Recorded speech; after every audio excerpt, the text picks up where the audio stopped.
आप सभी को शिक्षक दिवस की हार्दिक शुभकामनाएं। आज शिक्षक दिवस के दिन पर मैं आप सभी को कुछ बातें शेयर करना चाहूँगा। नंबर 1, कोई भी गुरुजी या आपके टीचर्स जो आपको पढ़ाते हैं वो केवल आपको physics, chemistry, math, biology, agriculture, geography, political science, history, जो भी आपके सब्जेक्ट चलते हैं उनको पढ़ा के आपकी मार्कशीट में अच्छे नंबर ला के आप जो सपना देख रहे हो, चाहे डॉक्टर, इंजीनियर, आरएस, आईएएस, जो भी आप चाहते हो, अगर वो आपको बना देते हैं, क्योंकि उनके पढ़ाने से अगर आपके नंबर आ जाते हैं और आप बड़े अधिकारी बन जाते हो या बिजनेसमैन बन जाते हो, तो ये लक्ष्य किसी भी गुरुजी का नहीं होता है। एक्चुअल में गुरुजी, आपके टीचर्स का मेन काम होता है कि इस तरीके से आपको पूरे जीवन में तैयार करें कि आप अपनी जिंदगी को हंसी खुशी जी सके। उसमें जरूरी नहीं है आप अधिकारी ही बने। सब डॉक्टर, सब इंजीनियर, सब एमएलए, एमपी, सब आरएस, आईएएस सब खुश नहीं होते हैं। बहुत सारे ऐसे लोग आपने समाज में देखे होंगे जिन्होंने लोगों की नजरों में एक बहुत अच्छा मुकाम हासिल किया है, एक ग्रेड उन्होंने प्राप्त किए समाज के अंदर, लेकिन वो खुश नहीं है, उनका परिवार खुश नहीं है। और बहुत सारे लोग तो आपने ऐसे भी देखे होंगे जो आजकल विशेष तौर पे कंटिन्यू सुसाइड भी कर लेते हैं, आत्महत्याएं कंटिन्यू करते हैं।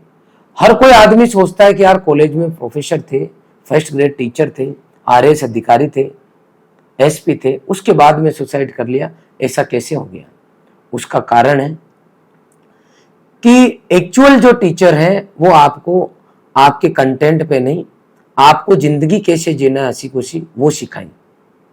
ज्यादातर टीचर्स अपना पूरा प्रयास करते हैं और आपको जीवन के अंदर जो आपके अंधेरा है उससे आपको उजाले की तरफ कैसे लेके जाएं, इसका पूरा प्रयास करते हैं। आपको केवल एग्जाम क्रैक कराना ही टारगेट नहीं रखते। और ये पुराने टाइम में ज्यादा अच्छे से हो रहा था ये काम। जो न्यू जनरेशन है, जो बच्चे 2010 के बाद में या 2005 के बाद में जो बच्चे पढ़ रहे हैं, उसमें कहीं ना कहीं डिप्रेशन, कहीं ना कहीं जिंदगी जीने की जो असली कला है जिससे वो खुश रह सकते हैं, कहीं ना कहीं उससे दूर हो रहे। और उसका कारण है एजुकेशन सिस्टम में गुरुजी जो आपके जिस काम के लिए क्लास में जाते हैं उस काम में कहीं ना कहीं कमी रह रही है। जी हाँ, गुरुजी का केवल और केवल ध्यान नंबर लाने पर है। उसका कारण यह है कि जब बच्चे को क्लास के अंदर कैसे आपको खड़े रहना है, कैसे आपको बात करना है, कब आपको कौन सी बात करना है, जिसको हम बोलते हैं डिसिप्लिन के अंदर जिंदगी जिए, तो जब बात डिसिप्लिन की आती है तो कुछ तो बच्चे ही खुद और कुछ पेरेंट्स कि सर आपने मेरे बच्चे को ऐसे कैसे बोल दिया, आप कैसे बोल सकते हो, मेरा बच्चा कुछ भी करे, हम फीस जमा करा रहे हैं ना यहाँ पे, आपको फीस से मतलब है सर। जी हाँ, अंगुली दिखा देते, कॉलर पकड़ लेते कई बार कई जगह, क्योंकि मैं अक्सर अखबार और टीवी पर ये खबर देखता रहता हूं। जैसे जैसे समाज के अंदर टीचर्स ने केवल जिस चीज का पैसा जमा कराया है उस चीज के अकॉर्डिंग ही हम पढ़ाएंगे, बाकी बाहर में जाए जनता। उसके बाद में जो बच्चे मार्केट में आ रहे हैं, नौकरियां लग रहे हैं, वो नौकरी लगने के बाद में भी असंतुष्ट है, और जिनकी नौकरी नहीं लग रही वो वैसे असंतुष्ट है, क्योंकि जिंदगी कला तो कोई सिखा ही नहीं रहा ना। उसके लिए डिसिप्लिन चाहिए, उसके लिए टीचर्स की डांट चाहिए, और इस डांट की शुरुआत पेरेंट्स के यहां से होती है। जिंदगी में पहले शिक्षक मम्मी पापा है, उसके बाद में जिन स्कूल कॉलेज में आप जाते हो वहां के आपके गुरुजी, आसपास में बड़े बुजुर्ग जो आपको सिखाते हो वो आपके गुरुजी हैं। तो कई बार तो आजकल देखा गया है कि पेरेंट्स भी अपना रोल बहुत अच्छी तरीके से अदा नहीं करते। बच्चा गलती पे गलती करता रहता है और उसके बाद में भी कहते हैं कि कोई बात नहीं, कोई बात नहीं, चलता है बेटा, मॉडर्न जमाना है, ऐसे ही होता है, चलता है, क्या फर्क पड़ता है। फर्क पड़ता है। जो बच्चा मम्मी पापा का कहना नहीं मान रहा है या मम्मी पापा बच्चे के गलती करने पर सीरियस होकर उसको ठीक नहीं करवा रहे और ये मान के चल रहे कि आजकल ऐसा चलता है, तो धीरे धीरे बच्चा जो स्कूल कॉलेज में वो जाता है तो वो सेम चीजें रिपीट करता है। जब स्कूल से कॉल आता है अपने पास कि, या फिर स्कूल वालों को फोन जाता है आपके घर से कि मेरे बच्चे को ऐसे कैसे बोल दिया, मेरे बच्चे से उठक बैठक कैसे निकलवाई, मेरे बच्चे की आप इंसल्ट क्लास में कैसे कर दी, उस टाइम खड़े हो जाते हैं हम सब कि हाँ यार, गुरुजी का काम तो क्लास लेने का था, गुरुजी ने आखिरकार क्यों डांटा बच्चे को, गुरुजी ने ऐसे संस्कार की बात कैसे कर ली। मॉडर्न जमाना है, पैर छूना जरूरी थोड़ी है। मॉडर्न जमाना है, बाल छोटे रखना जरूरी थोड़ी है। मॉडर्न जमाना है, बच्चा हाथ में कड़ा पहनेगा, गले में माला पहनेगा, क्या फर्क पड़ता है। बटन खुला खोल के बच्चा ऐसे बैठा है चेयर के ऊपर, तो बच्चे को यहाँ स्कूल कॉलेज में तो हमने फीस जमा कराई है, बच्चा चाहे कैसे ही बैठो, उससे क्या फर्क पड़ता है। फर्क पड़ता है, फर्क पड़ता है। बच्चे को हर चीज टाइम के अकॉर्डिंग सिखानी पड़ती है। बड़े बाल रखो, छोटे बाल रखो, हाथ में कड़ा पहनो, पैरों में कुछ पहनो, बटन खोल के क्लास में बैठो। टीचर के तो कोई फर्क नहीं पड़ेगा, गुरुजी के तो, क्योंकि वो क्लास लेके चले जाएंगे। लेकिन आप चाहते हो ना वो जिंदगी जीने की कला सिखाएं, वो आपसे पर्सनल अटैचमेंट रखें, वो वहां से शुरुआत होता है डिसिप्लिन से। सामने बच्चा दिखना भी तो चाहिए, और टीचर को ये कॉन्फिडेंस भी होना चाहिए कि मैं इसके भले के लिए अगर दो बात कहूंगा तो पेरेंट्स और मैनेजमेंट मेरे साथ खड़ा रहेगा। लेकिन धीरे धीरे चीजें गायब हो रही है समाज में से। तो सर बिना डांटे भी तो पढ़ा सकते हैं, डांटना जरूरी थोड़ी है। जरूरी है। बिना बिना तपे बिना सोना नहीं बन सकता, गहना नहीं बन सकता सोने का। ऐसे बिना थोड़ी चीनी के बिना मूर्ति नहीं बन सकती। बिना चीनी के आप लेके बैठोगे तो उसमें नारियल फोड़ेंगे लोग, माला नहीं चढ़ाएंगे। समय अनुसार, एज के अकॉर्डिंग बच्चे में चेंजेस आपको देखने को मिलेंगी। एक उम्र के बाद में सभी गलत चीजें बच्चों को अच्छी लगती है। उस टाइम पेरेंट्स का काम है उसका हाथ पकड़ के और सही लाइन पे लाना। पेरेंट्स से जब बच्चा निकल गया तो स्कूल के टीचर्स का काम है सही लाइन पर लाना, क्योंकि आप वो काम कर रहे हो जो बच्चे को अच्छा नहीं लग रहा, लेकिन इन फ्यूचर उसके लिए अच्छा है, तो बच्चा जो है आपका ऑब्जेक्शन करेगा। उस टाइम पेरेंट्स को मैनेजमेंट का साथ देना चाहिए, स्कूल मैनेजमेंट का साथ देना चाहिए, सही और गलत का पता करना चाहिए। 99% पाया गया है कि टीचर्स जो है बच्चे को अच्छे के लिए जब कुछ बोलते हैं तो या तो टीचर बच्चों का गुरु बन जाता है या फिर पेरेंट्स का गुरु बन जाता है, या पर्टिकुलर पेरेंट्स आके पर्टिकुलर टीचर या उस पर्टिकुलर इंस्टीट्यूट के ऊपर हावी हो जाते हैं। और उसका नतीजा यह रहता है कि हर मैनेजमेंट के अंदर केवल एक ही ट्रेनिंग दी जाती है कि बच्चा पढ़े नहीं पढ़े, आपको खाली क्लास लेनी है और जो सिलेबस दिया है वो करवाना है, बाकी कुछ नहीं करना। हाथ जोड़ रहे पेरेंट्स को, जिसका जो होगा वो हो जाएगा। और उसका नतीजा ये है कि 2010 के बाद में जितने भी बच्चे आ रहे हैं उनमें आधे से ज्यादा बच्चे किसी न किसी कारण से किसी न किसी उम्र में रास्ता भटक जाते हैं। वो न तो सरकारी नौकरी कर पा रहे हैं, न वो प्राइवेट कर पा रहे हैं, क्योंकि उनमें सहन शक्ति तो है ही नहीं, वे ऑफ टॉकिंग तो है ही नहीं। किसी बात को कैसे सुनना है, कैसे सामने वाले के पास में रखना है, वो तो सीखा ही नहीं। दो और दो चार होते, गणित सीख ली, राजस्थान की राजधानी जयपुर सीख ली, भारत की राजधानी दिल्ली ये सीख ली। अब कहीं जॉब करने जाओ तो ये राजधानी थोड़ी पूछ रहा है, हर जगह काम करना पड़ता है ना, किसी के अंडर में भी काम करना पड़ता है, साथ में भी काम करना पड़ता है। वो तो सिखा ही नहीं ना चीजें गुरुजी ने, क्योंकि वो जब सिखाते हैं तब तो ऑब्जेक्शन आते हैं, जब उनकी बात करते हैं तो बच्चे हंसते हैं, पेरेंट्स हंसते हैं कि आप संस्कार हमने देके भेजे, खाली आप जो काम है वो करो गुरुजी। इसलिए सिस्टम ही पूरा इस तरीके से हो गया है कि आउटपुट जो मार्केट में आ रहा है ना, वो डिप्रेशन, रास्ता भटका हुआ बच्चा, 25 साल उम्र हो गई लेकिन कमाई का कोई साधन नहीं है, खर्चा करना सीख गया। इसलिए सभी पेरेंट्स से, बच्चों से मेरी विशेष रिक्वेस्ट है कि आप अपनी एज के अकॉर्डिंग अपनी पढ़ाई के साथ साथ आप लोग वो सभी चीजें सीखें जो कि आगे की जिंदगी जीने के लिए जरूरी है।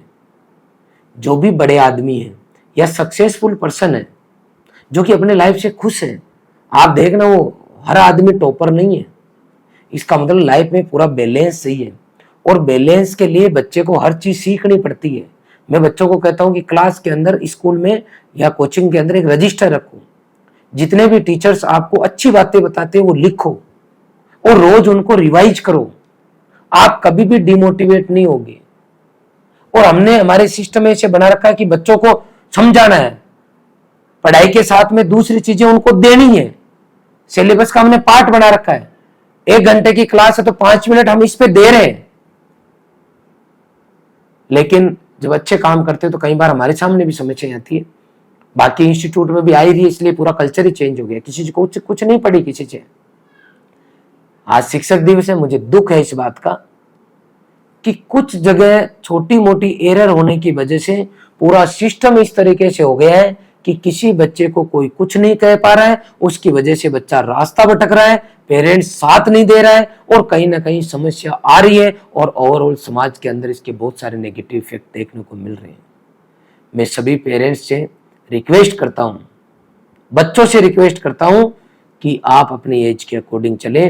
मॉडर्न जमाना है, अच्छी बात है, रिसर्च करो ना, मॉडर्न जमाना है, आप अच्छे से पढ़ें, आप पढ़ाई के साथ में कुछ और एक्टिविटीज करें, जमाने में जो जरूरत है वो करें, लेकिन बातचीत करना तो आए आपको, किसको क्या बोलना है ये तो आए। किसी ने कुछ बोल दिया तो सही और गलत को सुनने की क्षमता आप में आए, उसके अकॉर्डिंग जवाब देना आए। पहले अंदर देख के तो सही में गलत हो सही हो, ये शिक्षा चाहिए, पेशेंस चाहिए बेटा। फेल हो गए पास हो गए तो उसको सहन करना आना चाहिए, और सहन करने के लिए गुरुजी ज्ञान की बात करेंगे, क्लास में ज्ञान की करेंगे, कुछ भी समझाएंगे, एग्जाम्पल देंगे, तो फिर आप खड़े होके आ जाओगे। ऐसे काम चलेगा नहीं, अभी शुरुआत है। आने वाले 10 साल के अंदर आप देखना क्रिटिकल स्थिति हो जाएगी अगर पेरेंट्स और बच्चा जहां कमियां उनमें सुधार नहीं किया तो। नंबर 2, अब मैं एजुकेशन सिस्टम की बात करूंगा। एजुकेशन सिस्टम के अंदर जिनको हम गुरुजी बोलते हैं, कई बार अखबार और टीवी में देखते हैं, अक्सर कई बार क्या आप तो अक्सर बोल सकता हूं, इस स्कूल के गुरुजी ने इस बच्चे के साथ ऐसा किया।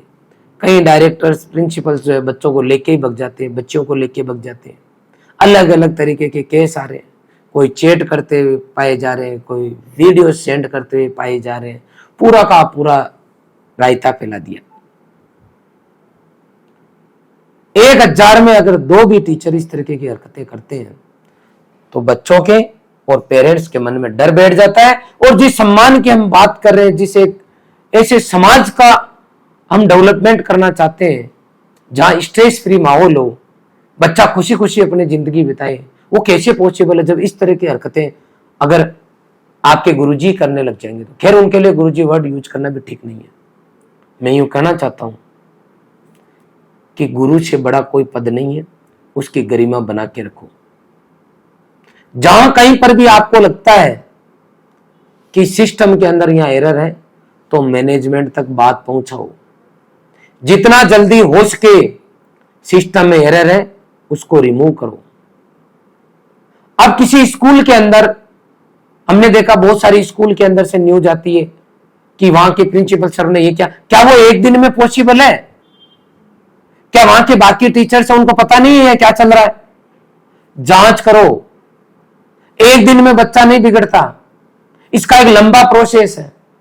तो स्कूल में बच्चा गड़बड़ कर रहा है, जांच करके घर पे सूचना दो। पेरेंट्स का ये मतलब ये उनकी जिम्मेदारी है कि उस बात को सुने और उसके ऊपर काम करें।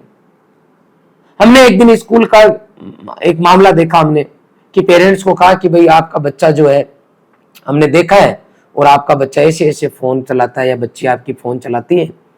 दोनों बच्चे ही आसपास के गांव में पढ़ रहे थे, तो उनको बुला के ये कहा कि भाई आपका बच्चा ऐसा कर रहा है, बच्ची ऐसी कर रही है। पेरेंट्स मानने को राजी ही नहीं है कि मेरी बच्ची जो है रात की 11 से 4 बजे के बीच में फोन चला रही है और चैट कर रही है, मैसेज कर रही है, XYZ। 7वीं 8वीं क्लास के आसपास के बच्चे हैं और उनकी कंप्लेंट जब स्कूल में जाते तो पेरेंट्स मानने के लिए राजी नहीं है। आपसे हाथ जोड़ के निवेदन है कि एक बार चेक तो करो। अंधविश्वास इतना नहीं करना है कि बच्चा कल को 25 साल बाद में आपके सामने हो जाए और आपको सामने होकर ये कहे कि पापा जी जब मैं 9 बजे बाद में घर से बाहर रहता था, रात की 1 बजे आता था, तो मैं और गजानंद दोनों जाते थे बाहर, लेकिन गजानंद के पापा जी ने उसको डांट के पीट के घर के अंदर रख लिया, उसको बाहर नहीं जाने दिया। आज वो अधिकारी बन गया और मेरे को आपने बाहर जाने दिया कि कोई बात नहीं बेटा आजा, और उसका नतीजा ये रहा कि आज मैं नशेड़ी बन गया। न मैं अच्छे से पढ़ पाया, न मैं अच्छे से कुछ कर पाया, मेरा दिमाग और शरीर दोनों खराब हो गए क्योंकि मैं नशा करने लग गया। पापा आप तो ध्यान रखते मेरा, उस टाइम कम से कम मैं बिगड़ता नहीं, उस टाइम आपका ही बच्चा पलट के आपके सामने आ जाएगा। इसलिए ध्यान रखो, सिस्टम के अंदर, स्कूल के अंदर, समाज के अंदर जहां कहीं पर भी कोई एरर हो रही है, इसका मतलब इसका लंबा प्रोसेस है, और जहां कहीं पर भी किसी को डाउट होता है तो उसकी जांच करके मैनेजमेंट टीम तक पहुंचाएं, आपके जो अधिकारी है वहां तक पहुंचाएं, और जहां कहीं पर भी लगता है सुधार की गुंजाइश है, सुधार के लिए हम सब मिलकर प्रयास करेंगे। तब एजुकेशन सिस्टम को इस तरीके से डेवलप कर पाएंगे कि बच्चा अपनी वास्तविक जिंदगी में सफल हो। खाली डॉक्टर, इंजीनियर और गलत काम साथ में सीख गए तो बाद में वो बड़े किसी डिपार्टमेंट के एचओडी बनने के बाद में भी जो है समाज में जीना नहीं सीख पाएंगे। इसलिए शिक्षक दिवस पे मैं सभी से रिक्वेस्ट कर रहा हूं कि शिक्षक अपनी गरिमा बनाए रखें, बच्चे अपने गुरुजनों का रिस्पेक्ट करें, मम्मी पापा से शुरुआत है, और पेरेंट्स सबसे बड़े शिक्षक हैं। 16 से 24 साल के बीच में आपके बच्चों को सबसे ज्यादा आपकी जरूरत रहती है, क्योंकि बच्चा उस टाइम डाइवर्ट हो सकता है। उस टाइम बच्चे के साथ खड़े रहें, एक एक चीज पर, बच्चों की एक एक जो है एक्टिविटी है उन पे आप नजर रखें। सभी से ये रिक्वेस्ट करूंगा कि इस देश के नव निर्माण में, इस देश को आगे बढ़ाने में एक गुरु की जो भूमिका होती है उसकी कोई तुलना नहीं की जा सकती। सभी गुरुजी ईमानदारी से करें, और सभी बच्चे और पेरेंट्स जो है वो बच्चों के साथ में अपने जो गुरुजी है उनका सम्मान करें, उनका आदर करें, ताकि वो दिल से अपने बच्चे को वो सब चीजें सिखा सकें जो कि उसको हंसी खुशी जिंदगी जीने के लिए जरूरी है। पुनः मैं रॉयल परिवार उदयपुर की ओर से आप सभी को शिक्षक दिवस की हार्दिक शुभकामनाएं देता हूं। धन्यवाद।